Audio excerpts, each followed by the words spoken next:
bahwa akar masalah Republik Indonesia adalah korupsi dan kemunafikan. Ini permainan sudah lama yang masing-masing penguasa tidak mau stop. Kalau rezim betul-betul mau membereskan negeri ini dari korupsi, saya dengan datanya akan penjarakan rezim.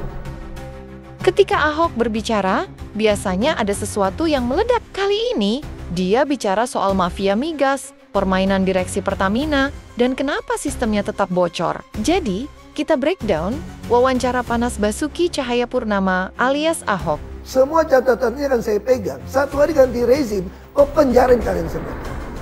Dan ingat baik-baik kalimat saya, direksi. Boom! Itu Ahok dengan gaya khasnya. Dia seakan ngasih kode bahwa dia punya sesuatu yang besar. Jadi, mari kita urai satu persatu. Saya makanya sebetulnya belum mau terima wawancara sebelum ada sidang.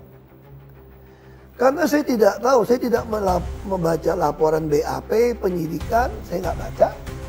Tapi saya hanya lihat di media, seolah-olah ada pengoplosan BBM di SPBU. Lalu saya pertanyaan saya, Petra dibubarkan, katanya mafia. 2015. Berita tahu? Ya. Tapi kenapa orang Petra jadi dirut Patraniaga? Kalau saya Basuki. curiga ya, saya curiga, ini ada permainan. Bekas satu dirut Patraniaga dipecat. Saya tidak tahu, tapi diduga. Karena dia tidak mau menandatangani pengadaan editif itu. Nah, ini mulai masuk ke bagian yang panas. Ahok bilang ada permainan buying time strategi untuk menunda sesuatu demi keuntungan tertentu. Ini permainan sudah lama yang masing-masing penguasa tidak mau stop. Makanya kenapa orang takut saya jadi dirut, demo-demo. Kalau saya jadi dirut, saya bisa langsung pecat tuh dirut subholding. Dan saya tidak pernah takut sama menteri BUMN manapun. Selama saya benar. Kenapa saya dikurung, tidak boleh jadi dirut? Oke, ini menarik. Ahok seakan kasih kode kalau ada kekuatan besar yang nggak mau dia jadi dirut. Kenapa? Karena kalau dia jadi dirut, dia bisa langsung bersih-bersih. Dan itu bisa mengancam kepentingan banyak pihak. Sebelum saya tanda tangan disposisi tidak ada yang digital. Pernah dengar nggak kasus Peruri yang 500-an miliar? Anda bisa cari itu. Itu kan buying time contoh dari direksi. Saya suruh panggil Peruri, bikin tanda tangan. Lalu mereka laporkan Peruri minta 500 miliar. Saya kaget, mana mungkin itu mahal. Lalu di Peruri bilang, karena orang Pertamina minta sama kami bangun sistem baru semua. Ya lu numpang dong sama Peruri, gue bilang. Nah itu contoh ngeyel buying time. Buying time ini bisa jadi senjata buat mafia untuk tetap dapat untung. Menurut Ahok, ini terjadi di Pertamina dalam pengadaan aditif BBM. Bahkan, dia menyebut ada oknum di BPK yang terlibat. Berat banget ini kalau benar. Waktu itu mereka masih nganggap buat teman presiden. Lebih takut. Tapi ketika saya mulai keras, 7 bulan, 8 bulan presiden tidak terima saya sudah mulai direksi-direksi mulai berani melawan saya. Karena mereka sudah tahu saya nggak bisa gantikan mereka. Misalnya sebelum saya berhenti, saya sudah kunci dalam RKAP untuk 2024. Itu di dalam RUPS, sudah di RUPS baru saya berhenti. Mereka harusnya melakukan penghematan 46% di seluruh procurement pengadaan. Menarik nih. Jadi sebelum Ahok keluar dari Pertamina, dia udah bikin sistem di RUPS untuk mengurangi pengeluaran sampai 46%. Artinya, kalau ini nggak dijalankan di 2024, bisa jadi indikasi maling. Makanya saya senang banget kalau Kejaksaan Agung mau hebohkan kasus ini. Kan ini udah 2025 nih. Kita tinggal lihat aja direksi. Ikutin nggak RKAP, RUPS yang sudah kita tanda tanganin bersama untuk 2024. Berarti kalau diubah di RUPS RKAP-nya, berarti ada intensi nyolong. Nah itu yang bisa saya lakukan. Jadi, kalau tahun kemarin ternyata nggak ada penghematan segitu, bisa jadi itu bukti bahwa ada korupsi yang masih jalan. Ahok seakan kasih jebakan untuk para mafia. Saya sering ngancam mereka secara kasar kok. Kalian yang nganggap saya nggak berdaya hari ini. Mungkin ada yang nganggap saya itu macan ompong di Pertamina karena nggak jadi dirut. Tapi kalian tunggu, waktu akan berputar.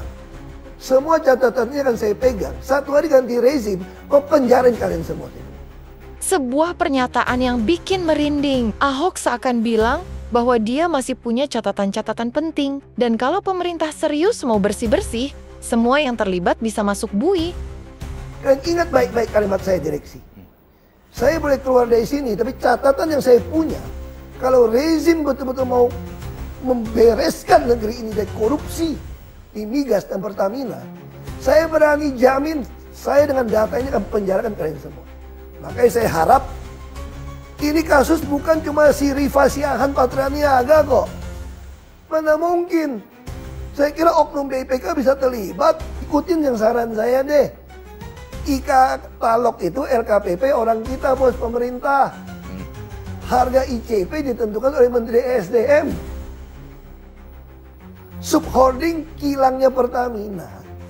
Itu kan kurang efisien sebetulnya. Harusnya kilang yang lebih modern, lebih murah. Jadi kalau saya mengatakan harga kilang Pertamina aja patokan Ika-talok, karena udah dibeli dari subholding Patraniaga, termasuk LPG, kan barang nggak cukup. Aftur segala macam. Selesai. Apa yang mau mafia? Dan Indonesia siap perang sama siapapun. Karena punya stok minyak bisa setahun. Ini ada tangan yang berkuasa ikut main kalau menurut saya gitu loh. Di Republik ini. Ini bisa jadi lebar kemana-mana kasusnya kok dibongkar. Saya senang banget ini. Saya ingin masyarakat tuh mengerti bahwa akar masalah Republik Indonesia adalah korupsi dan kemunafikan. Jadi orang semua saling sandra menyandra. Ada dikasih jabatan. Anda perhatikan nggak? Waktu pertama kali saya baru masuk Pertamina, kilang terbakar.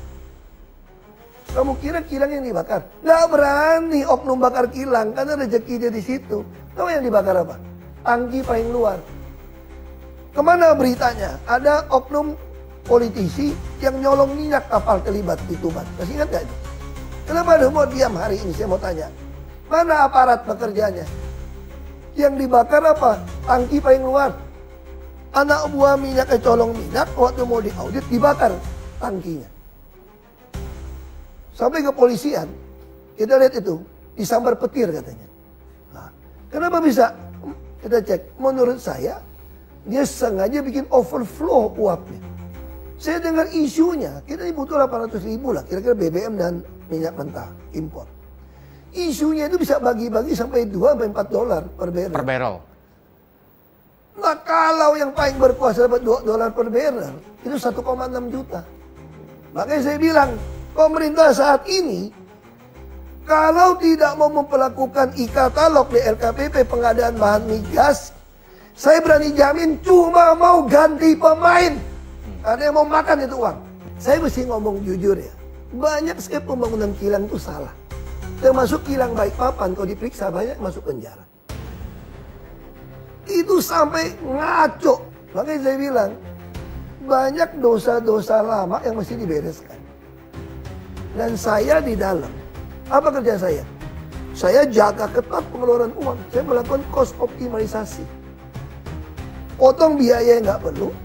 Menambah penambahan biaya dari penjualan produk-produk kilang dianggap sampah. Lalu cost avoidance dari kebakaran meledak. Hasilnya apa? Waktu saya tinggalkan Pertamina, kita mencapai $4,77 miliar keuntungan. Itu kalau mau dijalankan lagi procurement 46%, saya jamin bisa dapat $6 miliar kita. Tapi saya ada beda pendapat politik gitu. Ya. Saya keluar. Saya bukan orang yang mau numpang hidup, nikmatin gaji besar. Sepanjang sejarah Pertamina, dibandingkan dulu masih ekspor minyak $100 per barrel, tidak pernah capai keuntungan, pernah saya capai. 2, sekian miliar dolar udah melampaui keuntungan mereka dulu. Berarti borosnya minta ampun kan?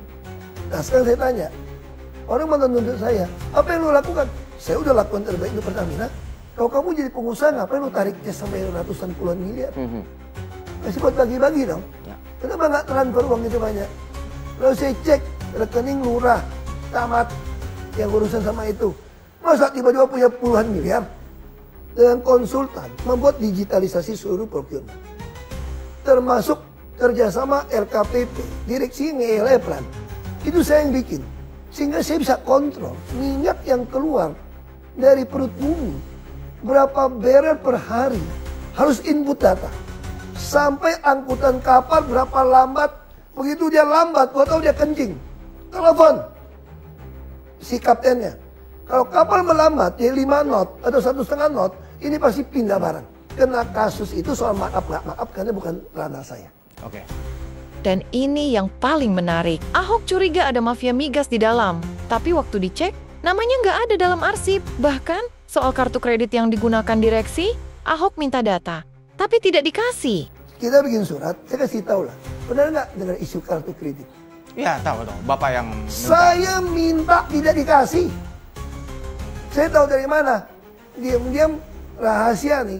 Kalau misalnya lewat bank kita dikasih, baru saya dapat perut otot. Saya minta data saldo aja dia nggak mau kasih. Kenapa mereka nggak takut sama saya? Pertanyaan besar, kenapa takut kasih data? Apa yang sebenarnya disembunyikan? Tapi kenapa mereka takut? Kalau nyolong ketahuan saya bisa lapor KPK. Ya. Makanya selalu menekan saya nggak boleh ngomong di media, nggak boleh ngomong ini rahasia perusahaan. Oke, saya mesti kerjain. Kalau Anda dengerin rekaman, saya harap kalau naik sidang itu nanti semua rapat saya itu suara diperdengarkan di sidang. Ya. Ini pertanyaan Ahok ketika melihat pengadaan di Pertamina. Harusnya sudah ada RKPP yang jelas, kenapa mesti ribet? Ini barang dipakai terus. Kenapa mesti tender tiap 3 bulan? Ya. Ini barang jelas kok. Kita ada RKPP kok. Kenapa mesti gitu pusing? Bahkan, Ahok menemukan barang yang sama dengan nama berbeda, perusahaan berbeda, harga berbeda, tapi tetap masuk ke sistem pengadaan. Ada barang pengadaan di kilang berbeda, dengan nama berbeda, dengan PT berbeda, itu bisa masuk. Itu saya temukan. Dapat laporan, lalu saya bikin. Kenapa bikin digitalisasi pengadaan? Misalnya PT Basuki Purnama untuk suplai masuk ke Pertamina. Satu, ngomong. Ada ketemu PT Basuki Titik Purnama, 2 PT. Sama. Ini pengadaan satu ruko. Kenapa barang kita bisa unplanned shutdown? Gara-gara banyak supplier kontraktor tidak kompeten. Ini bukan sekadar ketidaktahuan. Ini sudah pola. Barang yang dipakai terus-menerus kok harus tender lagi. Siapa yang diuntungkan? Bagi saya sederhana. Kalau pemerintah sekarang mau membereskan soal Pertamina, membereskan soal pengadaan, taruh di katalog RKPP. Oke. Kalau Anda tidak kasih, semua orang akan curiga Anda sedang mau ganti pemain. Kalau ini berlalu seperti ini hanya ganti pemain. Makanya kenapa semua takut menjadi dirut? Kenapa semua pengen karakter assassin gua? Karena bukan sombong nih. Ahok tuh mesti dibunuh, bilang dia nggak jujur, dia korup. Ahok mengusulkan solusi sederhana. Naikin gaji pejabat tapi wajib pembuktian terbalik. Pejabat Republik ini kalau mau beres, naikin gaji. Tapi pembuktian terbalik. Kamu masih ingat nggak Undang-Undang Nomor 7 tahun 2006? Hasil ratifikasi Konvensi PBB melawan korupsi. Di situ ada prinsip illicit enrichment. Kalau kekayaan kamu itu tidak bisa buktikan dengan pajak yang Anda bayar, sita buat negara. Tapi, siapa yang berani menerapkan ini? Apakah pemerintah saat ini berani mengeluarkan peraturan pemerintah PP untuk mewujudkannya? Terakhir, Pak. Tapi butuh PP dong. Ya. Pertanyaan saya, berani nggak SBY dan Jokowi keluarkan PP-nya? Termasuk Pak Prabowo, keluarkan PP-nya aja. Oke.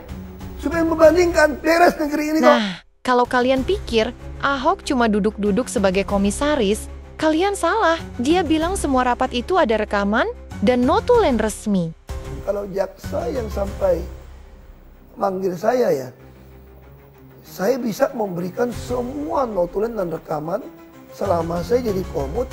Apa yang saya sampaikan, apa yang saya minta diubah, yang tidak dilakukan oleh direksi, termasuk anak perusahaan, itu semua punya rekaman. Dan bahkan setiap selesai rapat, saya pasti ada notulen. Dan ini semua lengkap. Ya. Rekaman maupun catatan.